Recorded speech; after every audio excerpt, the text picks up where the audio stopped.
C'est un message un peu particulier parce que j'arrivais pas trop en fait à savoir comment l'aborder, l'enseignement d'aujourd'hui. Parce que c'est presque une répétition dans l'évangile, dans la lettre de l'apôtre Pierre, on est dans 1 Pierre chapitre 4, et c'est comme une répétition de tout ce qu'il a dit, et ça résume véritablement bien ce que Pierre a écrit à cette église, qui est une église qui n'est pas encore fortement persécutée, mais elle commence à l'être. C'est une église... D'accord, là c'est mieux ? D'accord. Donc, c'est une église qui n'est pas encore fortement persécutée, mais elle va le devenir. En l'an 63, il va y avoir, donc là, Pierre est certainement à Rome, dans les alentours. On sait qu'en tout cas, Pierre est terminé à Rome, qui va appeler à un certain moment la Babylone, presque comme symbole. Et on sait que Pierre, lorsqu'il est à Rome, il va y avoir en 63 une persécution monstre contre les chrétiens, une persécution monstre au point que Néron, qui voulait absolument faire des travaux... Tu dis que je ne suis pas là, ok? Ou que je suis occupé, comme ça je ne mens pas. Donc Pierre qui écrit finalement dans une période qui est compliquée, mais ce n'est pas encore l'apogée. Néron va vouloir avoir des volontés de faire des immenses travaux dans la ville de Rome, la splendeur de Rome, et pour ça il y avait des quartiers qui étaient des quartiers pauvres, et qu'est-ce qu'il a voulu faire? Eh bien, il a mis le feu à ces quartiers afin que voilà, les gens devraient disparaître, ils seraient délocalisés. Rien de nouveau sous le soleil, hein. Quand un promoteur a envie d'avoir un endroit, il l'a. Et puis, c'est ce qui s'est passé, sauf que Néron, ce qu'il a fait, c'est qu'en 63, il a accusé les chrétiens. Il a accusé les chrétiens en disant « Ah, mais ce sont ces gens pervers qui ont fait cela. » Et pourquoi il a pu le faire? Parce qu'en fait, les chrétiens étaient perçus bizarrement comme étant des gens de mauvaise réputation. Ils le considéraient, ils avaient changé le sens, ils considéraient que les chrétiens étaient des cannibales, parce que, en disant qu'ils étaient cannibales, parce que pourquoi? Parce qu'à la Sainte Seine, les gens disaient on mange le corps du Christ, on boit le sang du Christ.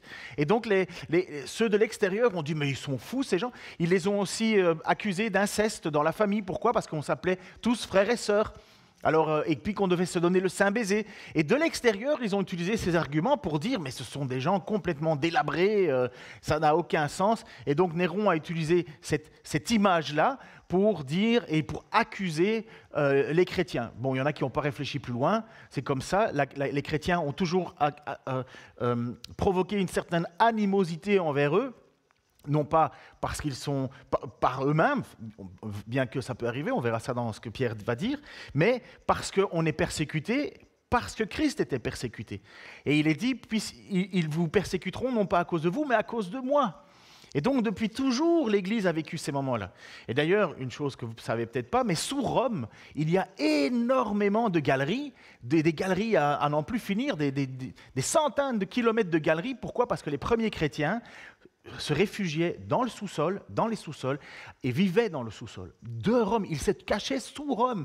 Bon, Rome, c'était vraiment la toute grosse ville, hein, mais les chrétiens se cachaient à ce moment-là parce qu'il y avait cette vague de persécution qui a environ duré 2 siècles, et pendant 2 siècles, les chrétiens se sont fait persécuter. Pierre écrit légèrement avant cette période-là. Mais ça commence à monter, à monter, à monter, à monter. La persécution prend de plus en plus forme. Au départ, comme les Juifs avaient reçu de l'Empire de Rome une autorisation de continuer leur culte à leur Dieu, puisque Rome exigeait de tout l'Empire, Rome exigeait de rendre un culte à l'empereur. Peut-être que ça nous arrivera un jour avec la communauté européenne, on verra, mais en attendant, à l'époque, tu devais avoir un culte à l'empereur, tu devais déifier l'empereur. Mais les Juifs avaient reçu cette particularité de dire « Vous ne ferez pas un culte à l'empereur, mais vous prierez votre Dieu pour l'empereur ». Il y a toujours eu des révélations, mais c'est comme ça, un privilège que Dieu a permis en inclinant le cœur des responsables, enfin des Césars de l'époque, des empereurs de l'époque. Et pendant tout un temps, les chrétiens, comme ils sont issus du judaïsme, on pensait que les chrétiens, les empereurs pensaient que les chrétiens, c'était du judaïsme, mais une forme un peu différente. Et donc, ils étaient encore sous la coupole de Rome, avec cette loi particulière, donc on les laissait faire. Mais jusqu'au moment où on a vu la différence et les tensions qu'il y a eu entre les Juifs et les chrétiens, et que les Juifs, finalement, ont commencé aussi à persécuter les chrétiens, Rome a bien vu que les chrétiens n'étaient pas des Juifs, et Donc, la persécution est tombée sur eux. Naturellement, ils ont perdu leur protectorat. Voilà, ça c'est pour bien comprendre ce qui se passe et dans quel contexte cette lettre de Pierre est écrite. Mais rien de nouveau sous le soleil, ça a toujours existé. Et je vais vous lire un témoignage d'un jeune homme ça a été écrit le 2 octobre 2012 et ça s'est passé au Nigeria. Donc en fait, moi j'ai pris connaissance de ce texte parce que le gars a donné son témoignage en 2020, mais c'est une histoire qu'il va expliquer qui s'est passée en 2012. Je peux mettre l'image suivante, je pense que... Voilà, c'est lui le jeune homme. Le 2 octobre 2012, j'avais à peine 20 ans et j'étais étudiant en première année. Alors que je revenais de l'université, ma mère préparait le dîner. C'est alors que nous avons entendu comme un bruit de tonnerre. C'étaient des hommes armés de Boko Haram. Ils ont fait irruption dans la maison et ont exigé de leur donner tout ce qui avait de la valeur. Ils ont tout dérobé et l'ont mis dans leur camion. Ils nous ont alors appelés, mon frère cadet et moi, et nous ont fait sortir de la maison. Ils ont dit à ma mère et aux plus petits de s'enfermer dans une autre pièce. Puis ils ont demandé à mon père et à nous deux si nous étions prêts à renier Jésus et à embrasser l'islam. C'était au Nigeria. Mon père a refusé. Alors ils nous ont dit, nous allons vous tuer.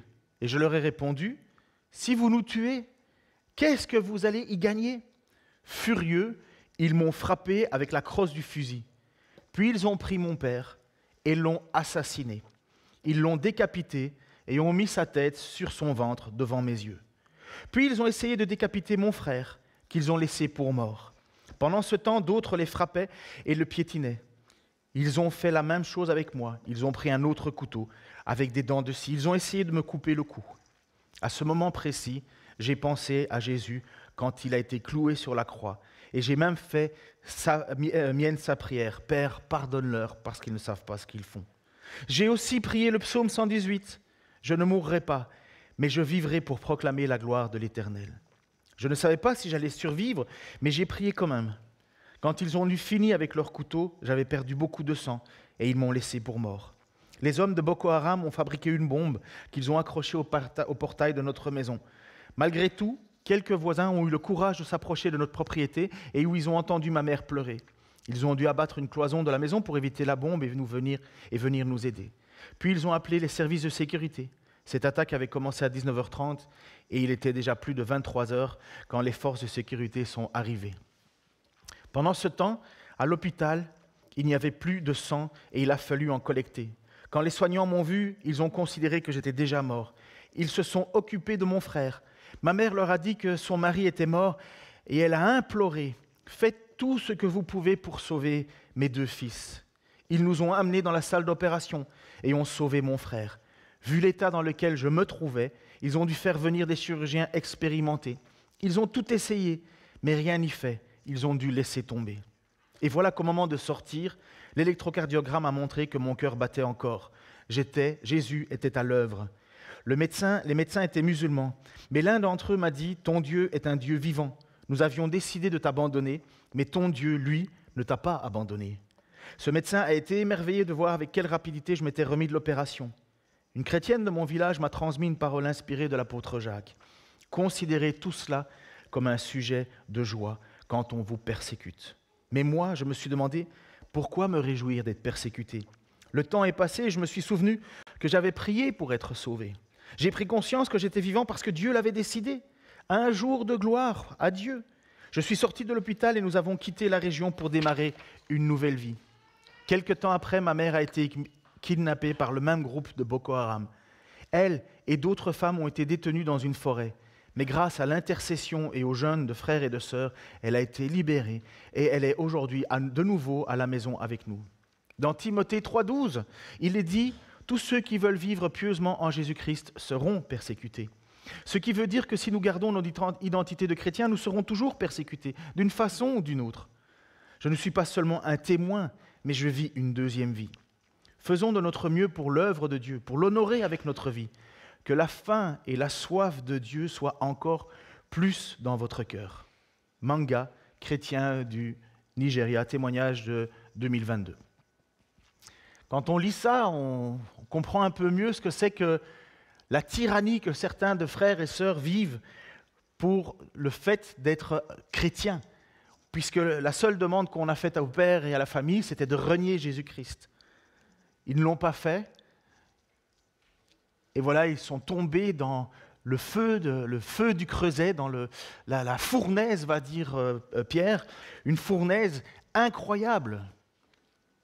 Mais ce qui me fait plaisir, c'est que cet homme, ce Manga, ce jeune homme, qui n'avait que 20 ans à l'époque, lui a commencé à se souvenir des paroles. « Père, pardonne-leur, ils ne savent pas ce qu'ils font.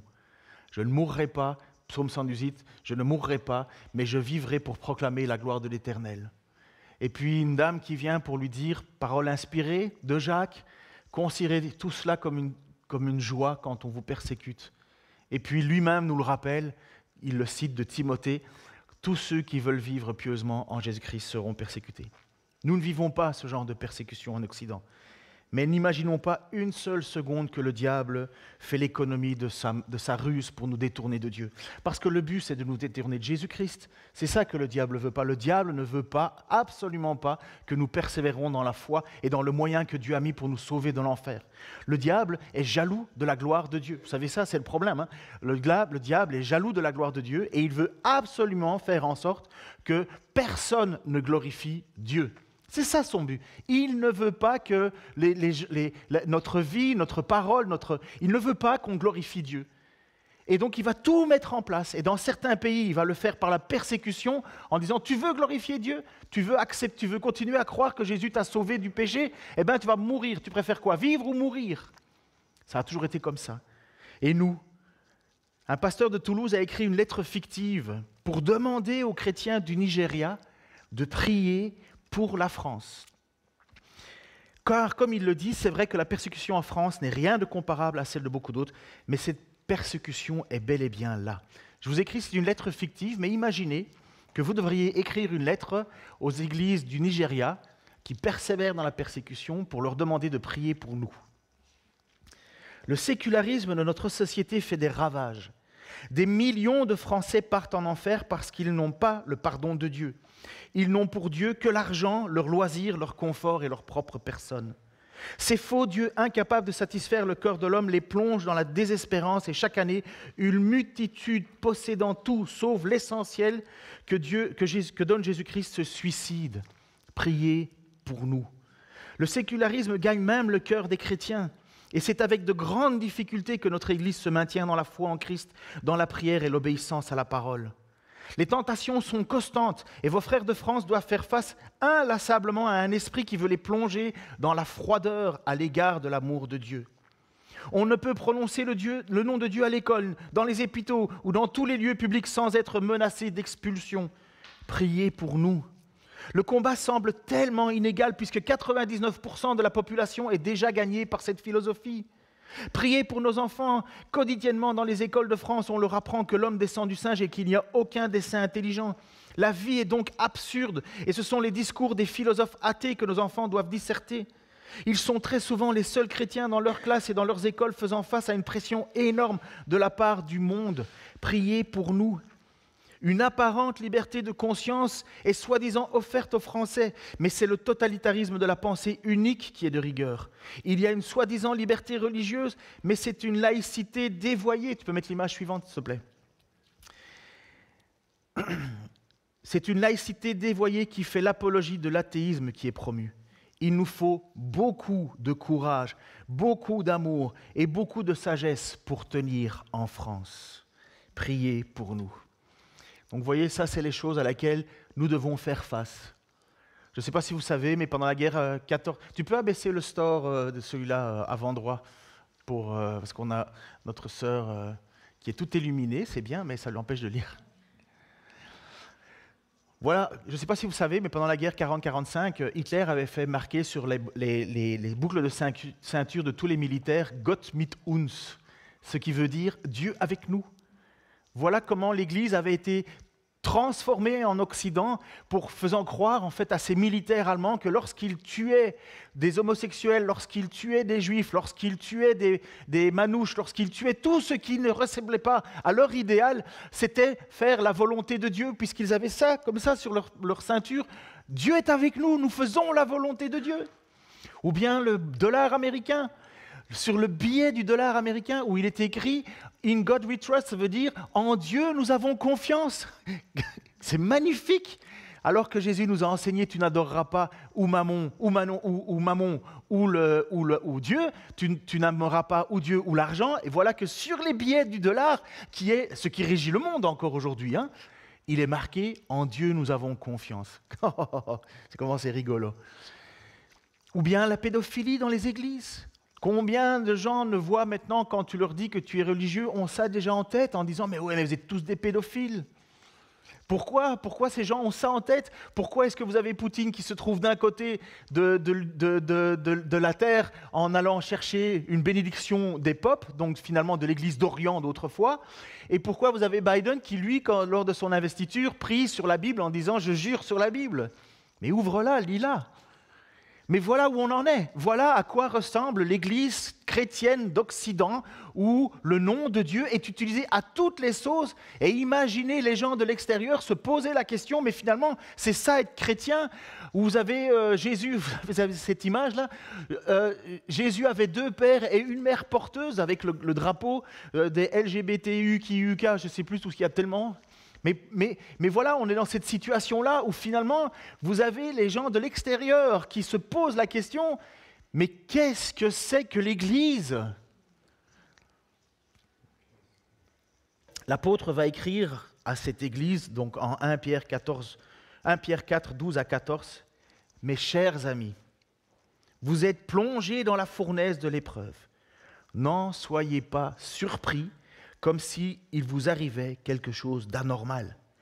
Au contraire, réjouissez-vous, car vous participez aux souffrances du Christ, afin d'être remplis de joie quand il paraîtra dans toute sa gloire. Si l'on vous insulte parce que vous appartenez au Christ, heureux êtes-vous, car l'Esprit glorieux, l'Esprit de Dieu repose sur vous. L'Esprit de Dieu repose sur vous. Voilà bien tout un message différent de ce que l'on entend, de ce que l'on imagine avoir l'Esprit qui repose sur nous. Nous allons accomplir des choses extraordinaires parce que l'Esprit de Dieu repose sur nous. Moi, j'ai plutôt l'impression que, comme Paul l'a fait dans plusieurs lettres autrefois, c'est lorsque nous tenons ferme dans la persécution, c'est lorsque nous décidons de tenir et de ne pas renier Jésus-Christ, que l'Esprit de Dieu repose sur nous. C'est à ce moment-là que le texte est clair. L'Esprit glorieux, l'Esprit de Dieu repose sur vous. En tant que chrétien, tout n'est pas persécution. Parfois, j'entends des gens prier en disant « Seigneur, sors-moi de mes difficultés », mais dans la réalité, ces difficultés, c'est ses propres erreurs. Tu dépenses ton argent, tu ne payes pas tes factures, c'est de la faute à qui? Tu as une contredanse, un ticket, une contravention, merci, j'aurais tout dit. tu as une contravention, tu vas commencer à dire « Ah, c'est dur, c'est dur ». C'est qui a poussé sur l'accélérateur? Regardez ce qu'il dit. Qu'aucun de vous n'ait enduré une punition parce qu'il aurait tué. Alors personne ici se dit « Oh, j'ai tué ». Donc ça va, on va se dire voler. Alors là, ça peut arriver. Ou commettre quelque autre méfait, ou encore parce qu'il se serait mêlé des affaires d'autrui. Mais si c'est comme chrétien qu'il souffre, qu'il n'en éprouve aucune honte, qu'il fasse au contraire honneur à Dieu en se montrant digne de ce nom. On va revenir un petit peu sur tuer. On a compris, si tu commets un meurtre et que tu te retrouves en prison, tu as ce que tu mérites. S'il y a l'autorité, s'il y a la loi, c'est parce que Dieu a mis une loi sur la terre, il a donné à la loi la force de l'épée pour justement éviter que le péché surabonde sur la terre. Heureusement qu'on a des autorités. Voler, on vole tous sans le vouloir parfois. Pas voler mal, voler fort, Mais lorsqu'on triche sur nos feuilles d'impôt, lorsqu'on s'amuse à détourner des choses, sommes-nous pas en train de voler? Lorsque on décide, et là je suis désolé, mais c'est Malachie, lorsqu'on décide vis-à-vis de Dieu de profiter de sa vie et des loisirs et de dire bon mais j'encouragerai pas ou je soutiendrai pas mon église ou je ferai pas ceci, Malachie va dire vous me volez. Dieu dit en Malachie vous me volez avec vos dîmes et vos offrandes parce que nous sommes responsables de notre argent, de la manière dont nous l'utilisons. Et là tiens ça nous touche déjà un petit peu. Et puis après tout autre méfait, ça veut dire n'importe quoi finalement que tu fais et dont tu vas subir les conséquences. Entre guillemets, il dit tu devrais avoir honte, puisque l'inverse, il dit qu'il n'en est pas honte. Tu devrais en avoir honte. Tu devrais te repentir et pas commencer à Dieu en disant mais aide-moi, aide-moi, aide-moi. C'est plutôt pardonne-moi, pardonne-moi, pardonne-moi. Et puis alors, ce texte qui m'a souvent interpellé, où il est dit que c'est quelqu'un qui se mêle des affaires d'autrui. Je me suis toujours dit, mais c'est quoi exactement, de quoi ça parle? Et récemment, et je remercie le Seigneur parce qu'il m'a vraiment ouvert les yeux là-dessus, j'ai découvert ce que ça voulait dire, ce passage-là, de se mêler des affaires d'autrui. C'est l'idée, en fait, de quelqu'un, se mêler des affaires d'autrui, c'est être ingéré dans les affaires d'autrui. Pierre parlait de cas qui pouvaient entraîner la persécution, comme le fait de s'engager dans des activités révolutionnaires, de participer à des troubles ou encore d'entraver le fonctionnement du gouvernement. Il pouvait aussi penser aux personnes qui fourrent leur nez partout dans leur lieu de travail. Ce genre de situation, c'est aussi sur les lieux de travail où nous passons du temps à râler sur le patron, à râler sur les collègues, à râler sur la société, à râler sur le prix de ceci, à râler sur le prix de cela, sur l'ensemble des choses. Voilà ce que le texte veut dire en fait. Je me suis toujours posé la question, mais c'est quoi se mêler des affaires d'autrui? Mais c'est ça.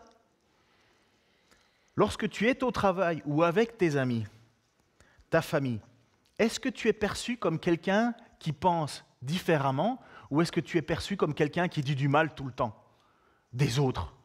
Et puis ça vient tôt ou tard à l'oreille de l'un, de l'autre, et puis il y a des conflits. Si tu as des problèmes après, si ça te retombe dessus, comme on dirait en anglais, too bad. C'est ta propre faute, c'est ce que Pierre dit. Moi, j'ai fait des manifestations pendant un petit temps. Je pensais que je faisais bien en manifestant. Mais en réalité, ce n'est pas pour épargner les IRS. Hein. J'étais de l'autre côté avant. Hein. C'est pas mieux. Mais pourquoi est-ce que je ne devais pas manifester? Parce que moi, je pensais que c'était légitime. Mais c'est maintenant que je comprends en fait, que ce texte me dit, si tu prends, parce que j'ai pris un coup de LBD dans mon genou, là, dans mon mollet. Je l'ai eu ce coup, ça fait mal. Hein. Mais... moi, je faisais rien de mal. Hein. Je chantais même pas. Je chantais même pas les chansons Macron, rien du tout. J'étais juste là présent et je me disais, je veux présenter, je veux être là et je veux manifester. Eh bien, Pierre me dit, tu prends un coup dans la manifestation, tant pis pour toi. Tu n'as pas à te mêler de ça. C'est dur parce que on a envie que ce monde change. Hein. Eh bien, Pierre nous dit non, c'est pas ton rôle.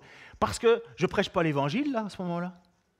Qui véritablement dans notre société, est persécuté parce qu'il présente l'Évangile? Qui? Pas beaucoup. Malheureusement, pas beaucoup. On revendique nos droits. On connaît plus le code du travail que la Bible. Mais qui est prêt à souffrir parce que dans son boulot, il a annoncé Jésus-Christ comme Seigneur et Sauveur, comme seul moyen et unique moyen d'aller au ciel? Pas beaucoup, il faut le reconnaître. Pas beaucoup. Pourtant, voilà ce que Pierre va écrire dans le chapitre 3, versets 9 à 17, qu'on a déjà vu ensemble. Il va dire ceci: « Ne rendez pas le mal pour le mal, ni l'injure pour l'injure. Répondez au contraire par la bénédiction, car c'est à cela que vous avez été appelés, afin de recevoir vous-même la bénédiction. Car celui qui veut aimer la vie et voir des jours heureux doit veiller sur sa langue, pour ne faire aucun mal par ses paroles et pour qu'aucun propos menteur ne passe sur ses lèvres.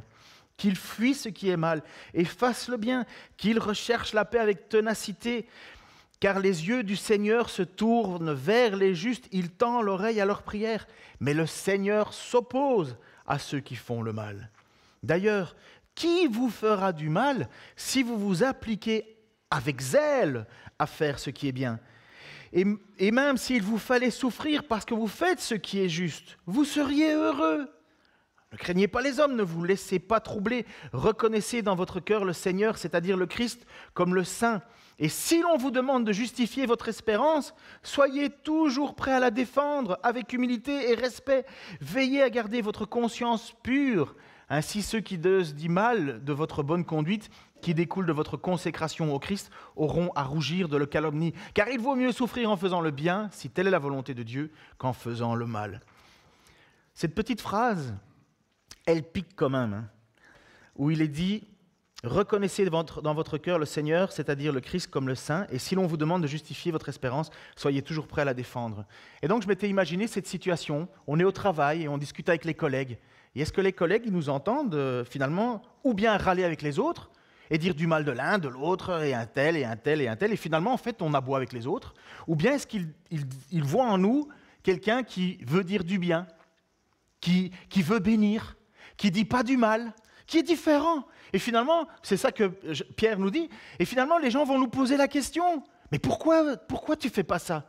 Eh bien, soyez prêts à rendre témoignage. Par contre, si on critique comme les autres, si on se plaint comme les autres, si on se mêle des affaires des autres comme les autres, c'est marrant, hein, mais je ne sais pas si vous faites ça, mais il suffit de regarder la pause cigarette quand vous allez dans un magasin ou à côté d'une entreprise. Vous passez à côté d'une pause cigarette et qu'est-ce qu'ils font dans 99% du temps, les gens qui sont là, les employés ?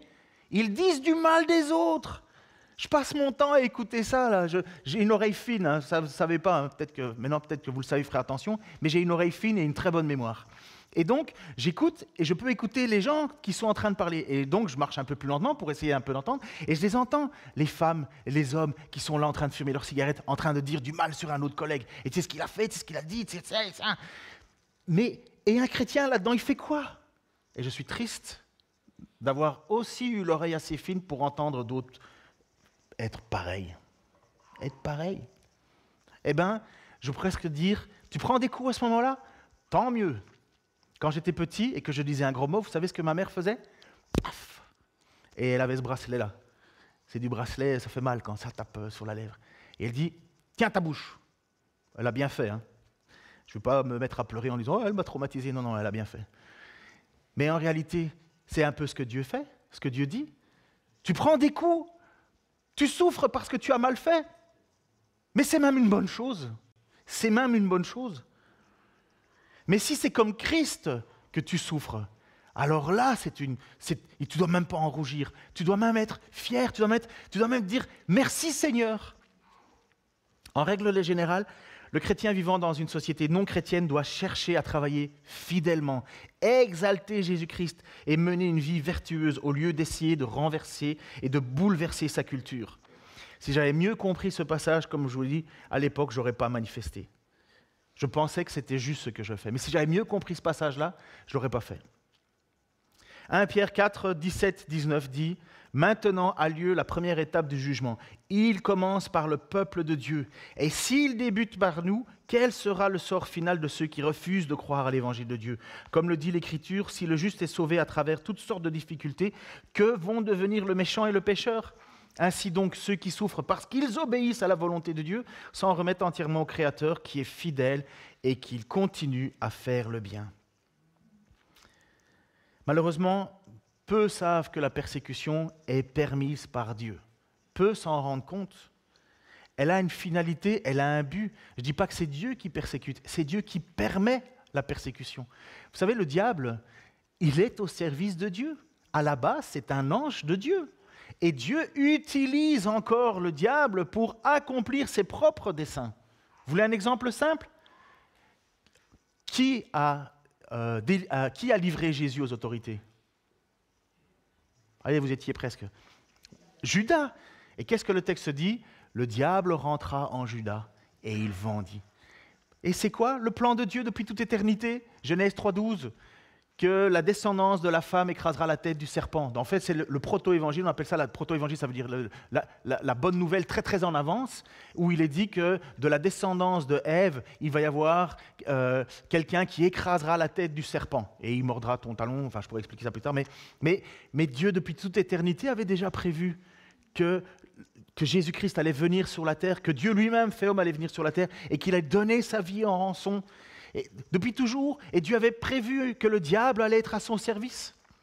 Quand Pharaon a voulu empêcher le peuple de sortir dans le désert pendant 3 jours pour prêcher, pour glorifier Dieu, qui était à l'arrière du Pharaon?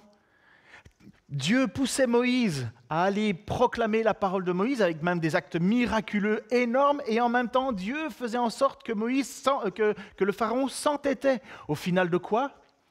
Afin que toute la gloire revienne à Dieu et que dans le monde entier on sache qu'Israël a un Dieu puissant. Ce n'était pas le sort du peuple qui était pour le moment en jeu. C'était la gloire de Dieu.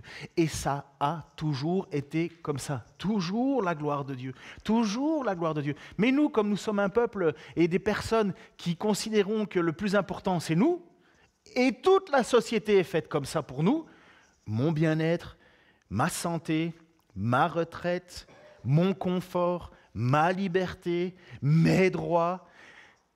Et dans l'Église, même chose. On pense qu'on est dans une espèce de démocratie où chacun doit y trouver son compte. Je suis toujours étonné quand les gens cherchent une église.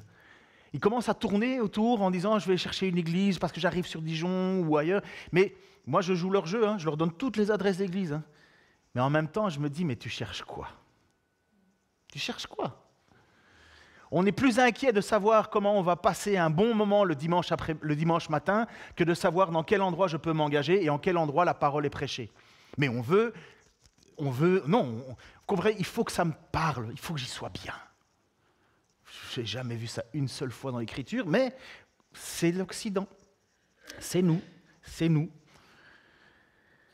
n'y a pas d'école du dimanche? Ah ben je vais m'en aller. Oui, mais qu'est-ce qui t'interdit de t'engager dans cette communauté et de commencer l'école du dimanche? Ah non, je veux un service, moi. Je paye. Mais c'est dur à dire, mais c'est vrai, non? On est malheureusement dans cette situation-là, et ça, c'est l'Église d'Occident. Et moi, je me mets à la place de nos frères qui vivent un petit peu partout et qui sont persécutés avec des couteaux assis, et on n'arrive pas à lui couper la tête, et lui, il doit peut-être s'imaginer en disant « Ah, et dire que mes chrétiens en Occident sont en train de prier ardemment pour moi. » Non, ils veulent juste être confortables. Ils veulent juste qu'on ne brasse pas. Et je pense que quand Pierre est en train d'écrire à ces gens-là, il y a dans l'Église, malheureusement, une grosse persécution qui est en train d'arriver, et Pierre veut les préparer, ses frères. On est sauvés par grâce. Si tu es là, et si je suis là, c'est parce que Dieu m'a choisi avant la fondation du monde. J'ai pas fait autre chose que de reconnaître que Dieu m'avait pardonné. Mais ce n'est pas tout. Et maintenant, il faut persévérer. S'il n'y a pas de persévérance, on ne sera pas sauvé. On ne peut pas dire à la fin, oh, ben, j'en ai fait beaucoup pendant toute ma vie, maintenant je me mets au repos. Quel repos?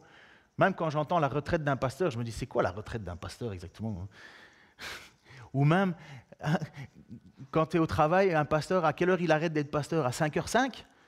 À 5h10, tu lui poses, est-ce que je peux prier pour toi? Ben, demain à 9h, je recommence. Ça n'a aucun sens. Mais la vie chrétienne, c'est comme ça.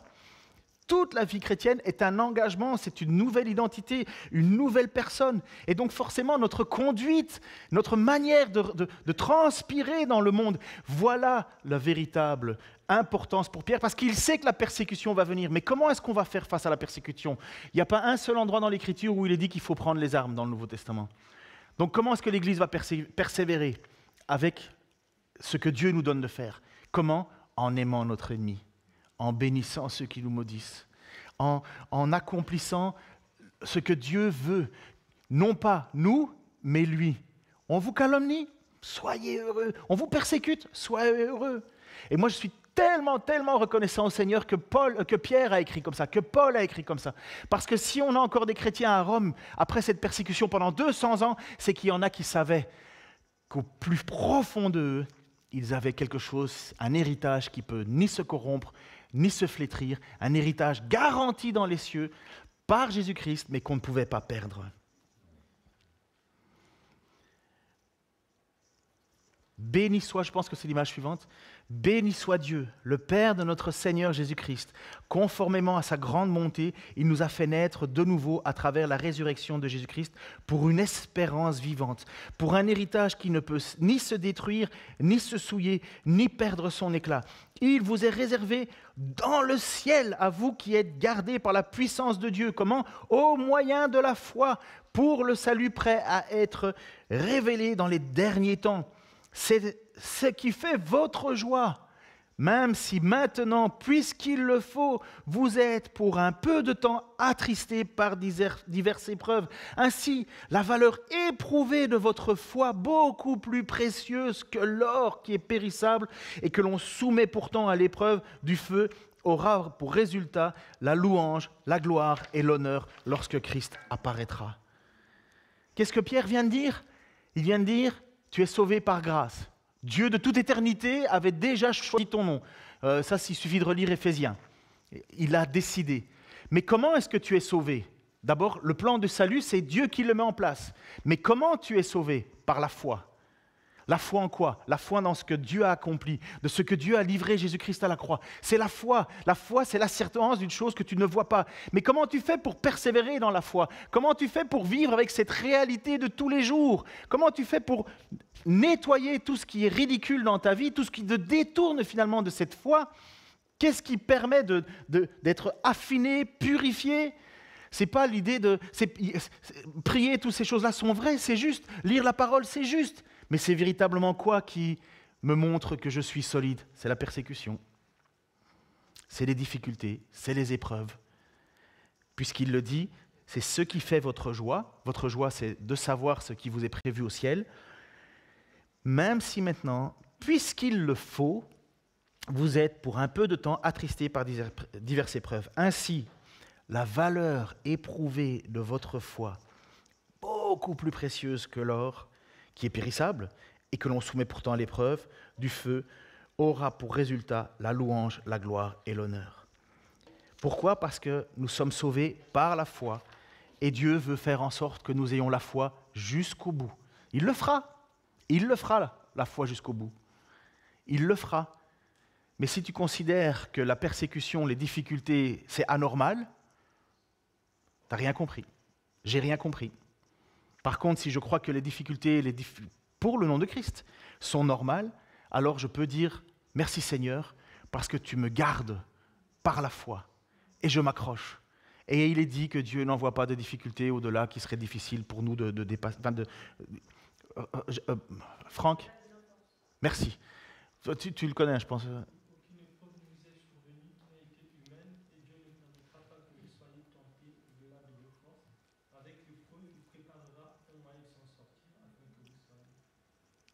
Amen. C'est magnifique, hein, quelqu'un qui connaît la parole sur le bout de son cœur. Je suis sûr que le jour où on va demander à Franck de choisir entre Dieu ou de renier Jésus-Christ, de renier Jésus-Christ, Franck va se souvenir de toutes les paroles que Dieu lui a déposées sur son cœur.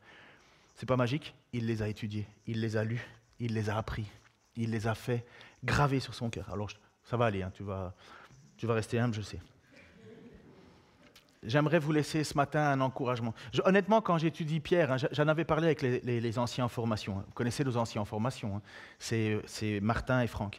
Et je leur ai dit, en ce moment, je me sens mal parce que tous les passages que j'étudie, ce sont toujours des passages où il faut secouer l'Église. J'enseigne Paul à Timothée, donc 2 Timothée, donc c'est le testament de Paul, la dernière lettre, et ça pousse les chrétiens. Et je prêche Pierre, et je me dis, il faudrait que je prenne un petit message d'encouragement aussi, quelque chose qui fasse un peu moins mal, parce que j'ai pas envie d'être catalogué comme celui qui tape sur la tête sans arrêt, quoi. Mais je serais un très mauvais enseignant, un très mauvais pasteur, un très mauvais serviteur de Dieu si je ne prêchais pas toute l'entièreté de l'Écriture et que mon but, ce serait simplement que les dernières places ici en avant soient pleines. Parce que ça, c'est très facile. Je pourrais faire ça. Mais mon but, c'est véritablement de faire en sorte que nous soyons des véritables chrétiens qui, le jour où la persécution va arriver, je ne sais pas si vous êtes comme moi, mais je trouve que ça sent de plus en plus la persécution montante. Il suffit de lire un tout petit peu les infos, et là, pour le moment, on est bien, mais c'est pas fini, hein. Ça va monter en crescendo. Et que vous soyez prêts pour ne jamais, jamais, jamais renier votre foi au profit du confort. Jamais. Et donc, pour nous encourager, j'ai décidé de rajouter 2 fois 2 mots dans l'écriture. Je sais que l'écriture te dit, si tu rajoutes quoi que ce soit à la parole, il sera rajouté à tes condamnations, si tu enlèves, nanana. Mais j'ai juste marqué 2 fois Dijon. Donc imaginons que Paul, dans sa lettre de 2 Thessaloniciens, écrit à nous. Vous êtes prêts à jouer ce jeu-là? Ceux qui dorment? Ceux qui sont sur leur téléphone depuis 15 minutes? Écoutez, comme si Paul nous écrivait à nous. Tu peux mettre l'image suivante? Frères et sœurs de Dijon, nous devons constamment dire à Dieu toute notre reconnaissance à votre sujet. Et cela est juste parce que votre foi fait de grands progrès et que l'amour mutuel que vous vous portez tous augmente de plus en plus. Ainsi, nous sommes fiers de vous dans les églises de Dieu à cause de votre persévérance et de votre foi au milieu de toutes les persécutions et les difficultés que vous supportez. C'est une preuve du juste jugement de Dieu pour que vous soyez trouvés dignes du royaume de Dieu pour lequel vous souffrez aussi. En effet, il est juste aux yeux de Dieu de rendre la souffrance à ceux qui vous font souffrir et de vous donner à vous qui souffrez du repos avec nous lorsque le Seigneur Jésus apparaîtra du ciel avec les anges de sa puissance, au milieu d'une flamme de feu, pour punir ceux qui ne connaissent pas Dieu et ceux qui n'obéissent pas à l'évangile de notre Seigneur Jésus-Christ. Ils auront pour pain une ruine éternelle, loin de la présence du Seigneur et de la gloire de sa force, lorsqu'il viendra ce jour-là pour être célébré parmi ses saints et admiré parmi tous ceux qui auront cru. Or, vous avez cru à notre témoignage. C'est pourquoi nous prions constamment pour vous à Dijon, afin que notre Dieu vous trouve digne de son appel et que par sa puissance, il mène à leurs accomplissements tout désir de faire le bien et toute œuvre de la foi. Ainsi, la gloire du nom de notre Seigneur Jésus-Christ sera révélée en vous et la vôtre en lui, conformément à la grâce de notre Dieu et Seigneur Jésus-Christ. Ça prend un autre sens si on avait reçu cette lettre-là de l'apôtre Paul. Seigneur, merci pour ta parole, parce qu'elle a été adressée, Seigneur, à chacune de tes églises. Elle a été adressée à la nôtre, à toutes celles de Dijon, à toutes celles de Bourgogne, de Franche-Comté, de France, d'Europe et du monde entier, Seigneur. Ta parole est toujours la parole, la même parole. Elle est vivante parce que c'est toi la parole. Seigneur, je te prie d'abord, premièrement, pour mes frères et sœurs qui ont de la difficulté, Seigneur, en ce moment, qui luttent. Premièrement, Seigneur, je te demande vraiment de les encourager à faire le tri, à savoir s'ils souffrent pour leurs propres fautes, pour lesquelles ils te demanderont pardon, ou bien si c'est véritablement en tant qu'enfant de Dieu, en tant que chrétien, pour avoir proclamé ton nom qu'ils souffrent. Encourage-les alors à ce moment-là, et ils sont dans la bonne direction. Ils n'en ont pas à rougir, comme dit. Je te prie, Seigneur, deuxièmement, Seigneur, pour nos frères dans le monde entier qui sont persécutés jusqu'au sang. Seigneur, merci, Seigneur, de les éprouver si difficilement et pour purifier leur foi. Seigneur, s'ils meurent, Seigneur, ils vont vers toi. Et s'ils vivent, ils continuent de proclamer ton nom, Seigneur. Et nous savons que tu gères le monde, que tu as ta main sur l'ensemble et que tu nous as promis un héritage que personne ne peut voler et qui nous est gardé au ciel. Je te prie maintenant pour nous, Seigneur, l'Église d'Occident, nous qui ne connaissons pas toutes ces persécutions jusqu'au sang, mais qui nous refroidissons tellement. Oh Seigneur, si tu permets la persécution, mais que nous puissions être prêts, Seigneur. Et si nous ne la vivons pas de cette manière-là, que nous puissions être fidèles, accrochés à toi, pas juste en parole, mais en acte. Tu nous as choisis, Seigneur, et tu as préparé des œuvres bonnes devant nous, pour que nous accomplissions. Seigneur, réveille-nous, et que nous puissions être ce que tu attends que l'on soit, et que l'on puisse vivre une plus grande espérance encore à toi. Seigneur, oui, c'est vrai, c'est pas facile. Nous vivons dans un monde, Seigneur, matérialiste, où l'argent, Seigneur, est facile ici, et où l'attirance de posséder des choses est là. Et elle nous détourne souvent de toi. Apprends-nous à gérer notre argent, à être généreux. Apprends-nous, Seigneur, à gérer notre temps, à être généreux. Apprends-nous à gérer, Seigneur, nos temps de prière, Seigneur. Apprends-nous à revenir totalement à toi, Parce que nous savons que si tu permets la difficulté, Seigneur, c'est pour nous éprouver comme le feu du fondeur, Seigneur. Et qu'est-ce qu'il y a de plus beau, Seigneur, qu'un lingot d'or qui brille comparativement à un lingot d'or terni? C'est toi, Seigneur, qui nous promets bien plus que cela. Alors protège-nous, garde-nous, dirige-nous pour la gloire de ton nom, Seigneur Jésus. Amen.